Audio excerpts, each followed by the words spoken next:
Welcome to the Chinese Lore Podcast, where I retell classic Chinese stories in English. This is episode 72 of Investiture of the Gods.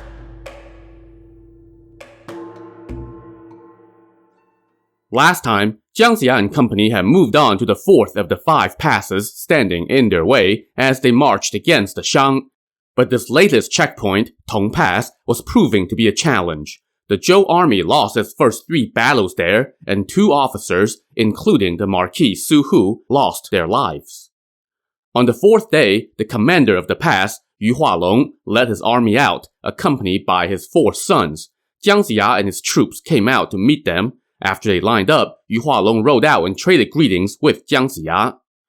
"Commander Yu," Jiang Ziya said, "I am leading a campaign against the tyrant on heaven's command, so as to bring him to justice on behalf of the people. Surrender, and you may preserve your wealth and riches. Resist, and you will lose your life, your country, and your family. You got lucky the previous 3 days and won a few battles, yet you think you're invincible. If you persist on this misguided path, it will be too late for regret when all is destroyed. Please reconsider." Yu Hualong, however, laughed. "You lowly scoundrel, you know nothing of heaven and earth. You just know how to spread lies and commit treason. Now that you have run into me, I am going to destroy your entire army and leave your corpses rotting in the field." He then turned and asked who would apprehend Jiang Ziya. All 4 of his sons charged forward, and they were met by 4 officers from the Zhou side, and the 8 warriors engaged in a dogged fight. Yu Hualong's eldest son, Yu Da, was fighting against Su Quanzhong, the son of the lately deceased Su Hu. Yu Da turned and rode away after a few exchanges, and Su Quanzhong gave chase. But Yu Da pulled out his hidden club and turned and struck Su Quanzhong squarely on the chest plate, shattering it. Su Quanzhong fell off his horse. Yu Da was just about to finish him off, but Thunderbolt soared through the air and attacked, keeping Yu Da occupied while other Zhou officers rescued Su Quanzhong. Yu Hualong himself now charged at Jiang Ziya, but Ne Zha charged out on his fire wheels to take him on. In the midst of the battle, the Zhou provisions officer Yang Jian arrived. As he watched the 10 warriors engaging in an even duel, he decided to intervene. He summoned his sky-barking hound, it snuck up on Yu Hualong and bit him on the head, taking off his helmet. Ne Zha, meanwhile, hurled his universal ring and struck Yu Hualong's 4th son, Yu Xian, in the shoulder, sending him fleeing. The Zhou army now swept forward and slaughtered the enemy, chasing them back inside the pass. So again, why aren't you just sending out your winged avenger and Lotus Boy against every foe instead of letting your mortal officers foolishly get themselves killed? Inside the pass, Yu Hualong and his 4th son, Yu Xian, moaned and groaned all night from their injuries, and everyone was restless. The next day, the 5th and youngest son, Yu De, who had been away studying Taoism, returned. When he saw the state that his father was in, he asked what happened. When Yu Hualong recounted yesterday's battle, Yu De said, "No big deal, this is a bite from the sky-barking hound." He then administered some magic pills, and both Yu Hualong and Yu Xian recovered quickly. The next day, Yu De went out to the Zhou camp and asked to see Jiang Ziya. Jiang Ziya went out and saw this young acolyte with his hair tied up in a Taoist bun, clad in hemp sandals and a Taoist robe, wearing a sword on his side. "Who are you?" Jiang Ziya asked. "I am Yu De, Yu Hualong's 5th son," the acolyte replied. "Yang Jian used his sky-barking hound to wound my father, and Ne Zha used his universal ring to injure my brother, so I have come to avenge them. Let's both demonstrate our Taoist powers to see who's better." At that, Yu De pulled out his sword and made straight for Jiang Ziya. Yang Jian quickly intervened with his saber, while Ne Zha unveiled his extra heads and arms and joined the fray, along with a whole gaggle of other Taoist warriors. They surrounded Yu De and kept him so busy that he couldn't use any of his powers. After a while, Yang Jian could see that Yu De exuded a wicked aura and figured that he must have some sorcery. So Yang Jian pulled back his horse and leaped out of the fight. He then pulled out his slingshot and fired a golden ball that struck Yu De. Yu De let out a loud cry and fast traveled away. Upon returning to camp, Yang Jian told Jiang Ziya, "I saw that Yu De had a wicked aura. He must be a sorcerer. We need to be on guard against his black magic." Jiang Ziya said, My master had told me to beware of Da, Zhao, Guang, Xian, and De. Could he be referring to this Yu De? Flying Tiger chimed in and said, those are indeed the names of Yu Hualong's sons. Jiang Ziya was alarmed at that revelation, and his face was filled with worry, his eyebrows furrowed as he searched fruitlessly for a plan.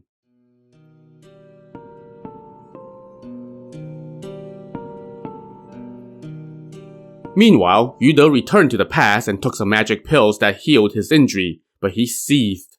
If I leave any of those scoundrels alive, then I am no Taoist. That night, he told his 4 brothers, bathe and change into fresh clothes tonight. I will use some magic that will exterminate the Zhou army within 7 days. His brothers did as he instructed. Around 7 p.m., Yu De took out 5 handkerchiefs that were colored blue, yellow, red, white, and black. He laid them on the floor. Then he took out 5 small containers and gave one to each brother, telling them, when I tell you to shake them, then shake. When I tell you to pour, you pour. Within 7 days, all our enemies will be dead without us having to lift a finger. So the 5 brothers stood on the 5 handkerchiefs. Yu De cast a spell, and they took to the air atop a 5-corner cloud. They flew over the Zhou camp and emptied the containers, spreading germs all over the camp before returning to the pass. Soon, everyone in the Zhou camp came down with a fever, including Jiang Ziya and the martial king. After 3 days, basically everyone in camp was aching, sweating, and unable to move. After 5 or 6 days, Jiang Ziya's body was covered with black patches. The only ones spared from this plague were Ne Zha, who was immune thanks to his lotus body, and Yang Jian, who had made himself scarce from camp the night the Yu brothers cast their spell because he suspected that something was up. Ne Zha said to Yang Jian, this is just like when Lu Yue cast his pestilence spell on us all those years ago.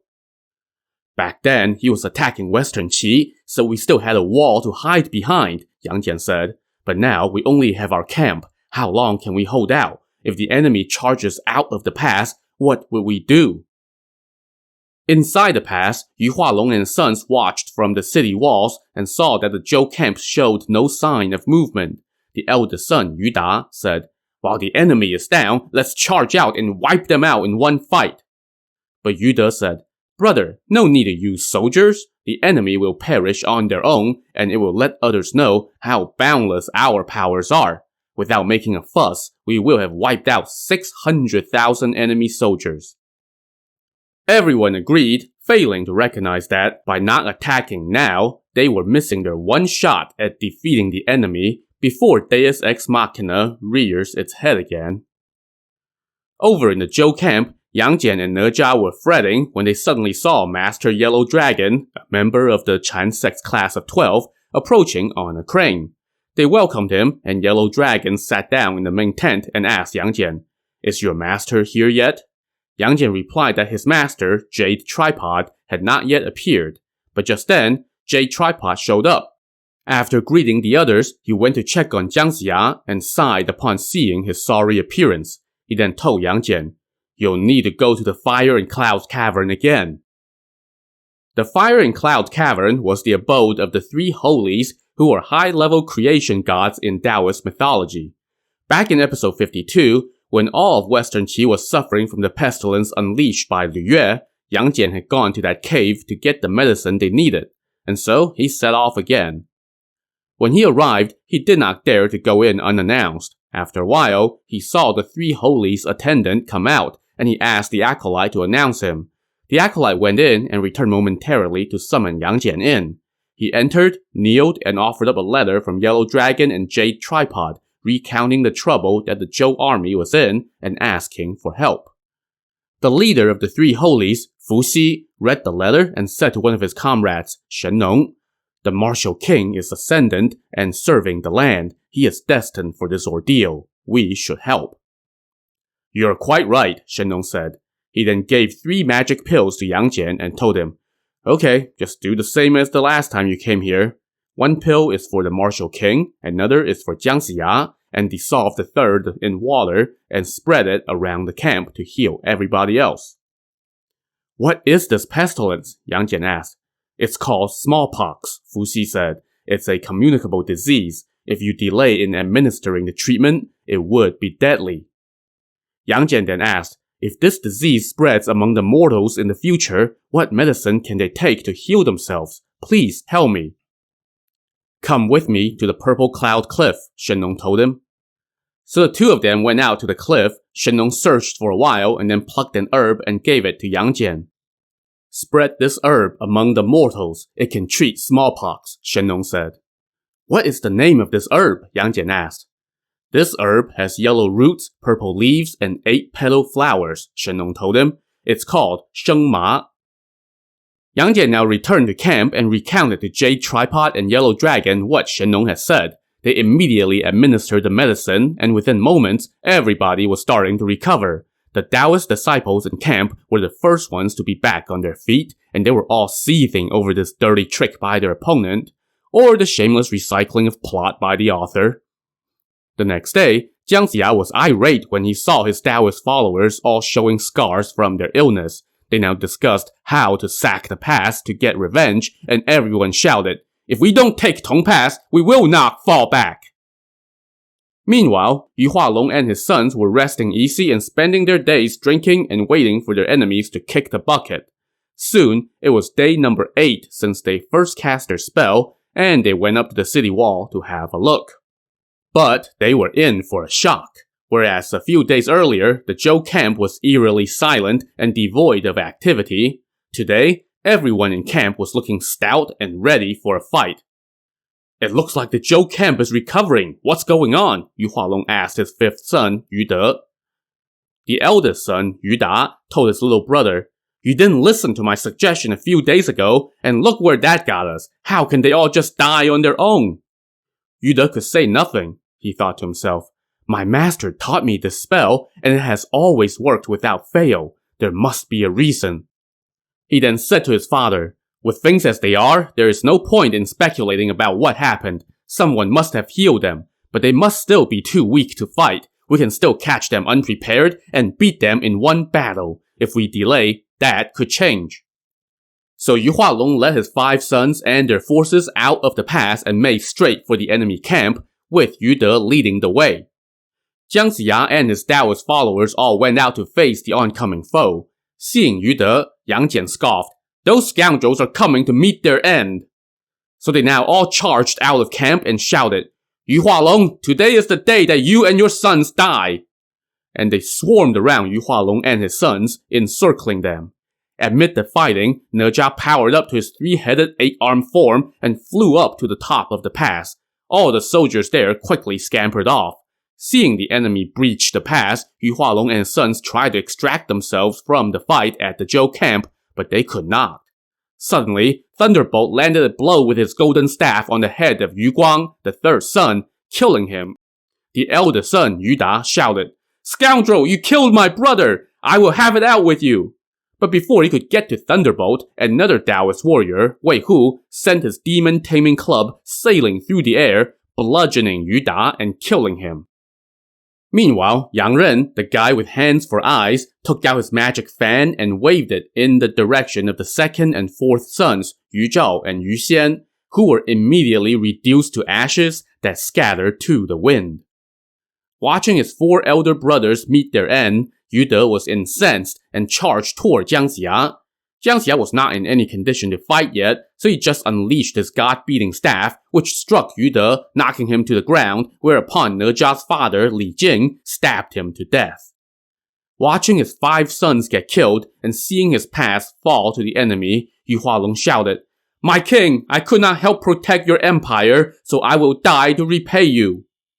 As he spoke, he ran his sword across his own neck and died on the battlefield. With the enemy commander and his sons all dead, Jiang Ziya led his forces into the pass, put the civilians at ease, and inspected the storehouses. Taking pity on the loyalty of Yu Hualong and his sons, Jiang Ziya gave them a proper burial. He also ordered that the Zhou soldiers who were still recovering would stay at the pass to recuperate. This done, Jade Tripod and Yellow Dragon now came to tell Jiang Ziya, the 10,000 Immortals formation is up next. Have the Martial King stay here. We will lead the army ahead. Have your men set up a reed pavilion to welcome our Taoist allies. This will be our final battle before our trial is over, and then we will be done with the violence of the mortal realm.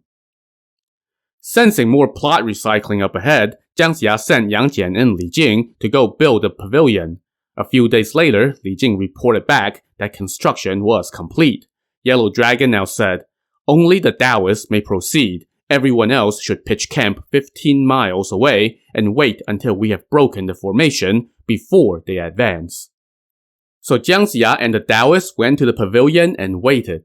Soon, all the usual suspects showed up again, clapping and laughing. They all greeted Jiang Ziya and said, "Today, we gather to finish our trial." Jiang Ziya welcomed them into the pavilion and they sat down to discuss how to defeat the enemy formation. Though of course, I don't know why they even bother, when everyone knows that the answer is to get your sect leaders plus their snooty Buddha friends. In fact, Master Burning Lamp told everyone, "Let's wait until our masters get here, they will know how to proceed." Just then, they heard a rumbling in the distance and saw a massive formation appear out of the mist. This was the doing of Mother Golden Spirit, one of the senior disciples of the Jie sect. When she saw the flowers emanating from Burning Lamp's head, she figured that the Chan sect's disciples had gathered. So, she unleashed a clap of thunder and unveiled the 10,000 Immortals formation. As the Chan sect Taoists fixed their gaze on this massive formation, they saw that it was filled with eccentric-looking members from the Jie sect. Burning Lamp nodded and said to the others with a sigh, "Only today do I realize how many people the Jie sect has, while our sect's people could be counted easily." But Yellow Dragon said, "Ever since our sect was founded, we have respected the tenets of Taoism. But the Jie sect fills its ranks with riffraffs. They labor in vain and will never attain the true rewards. What a pity for them." Divine Virtue then suggested that they go take a closer look at the formation. Burning Lamp said, "There's no need. We'll just wait until our masters show up, and then we'll face them." But Grand Completion chimed in and said, "We won't argue with them or attack them, we'll just have a look." Everyone agreed with Grand Completion. Burning Lamp couldn't keep them all at bay, so they all left the pavilion to go take a look. As they looked, they all remarked, "What a wicked formation!